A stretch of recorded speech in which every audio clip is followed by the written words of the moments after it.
اور دوسرا آپ نے پوچھا کہ بیوی جو ہے وہ محبت کرے، تو اس کے لیے نوٹ کر لیں، میں نے پہلے پروگرام کے اندر بتایا تھا یحبونہم کحب اللہ، یہ والی آیت میں نے بتائی تھی سورۃ بقرہ کی، یہ آیت جو ہے اس پہ عمل کریں، وہ آپ 11 مرتبہ پڑھ کے جو ہے وہ پانی بھی دم کر کے پانی ان کو پلائیں، یا تصور میں ان کے اوپر دم کریں، اپنے اوپر دم کریں تو اور دعا کر لیں، تو وہ مجرب ہے، وہ آیت 11 مرتبہ پڑھ کے انشاءاللہ آپ کی آپس میں باہمی الفت محبت پیدا ہوگی۔ اور باقی محبت کے لیے تو یہ ہے کہ شکایت آخر کیا ہے، ان کو آپ سے کوئی شکایت ہے اس کو رفع کریں، اگر آپ کی توجہ اس کی طرف نہیں ہے اس توجہ کو بڑھائیں، آپ تحفے تحائف دیں، ظاہری جو چیزیں ہیں وہ پوری کریں، ان کو روز تحفہ دیا کریں، روز ہنس کے مسکرا کے سلام کر لیا کریں، بھلے وہ منہ بنا کے رکھے لیکن آپ اپنا کام روز کرتے رہیں، کبھی نہ کبھی اللہ ان کے دل کو مہربان کریں گے، اور ان کو تحفے تحائف لا کے دیتے رہیں، گھر میں تھوڑے ان کے ہاتھ میں کام میں ہاتھ بٹائیں، ان سے پوچھیں کہ میرے لائق کوئی خدمت میں کر دوں، لائیے آپ کے کپڑے میں استری کر دیتا ہوں،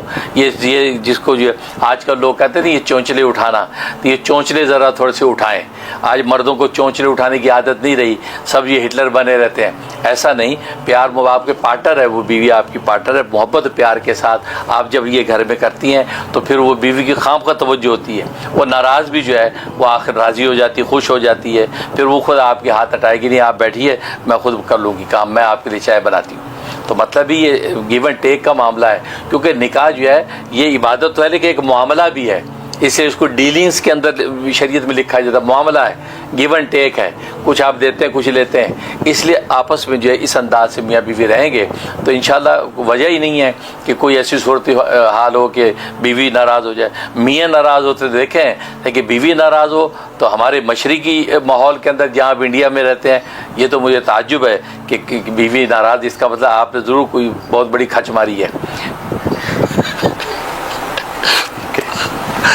تو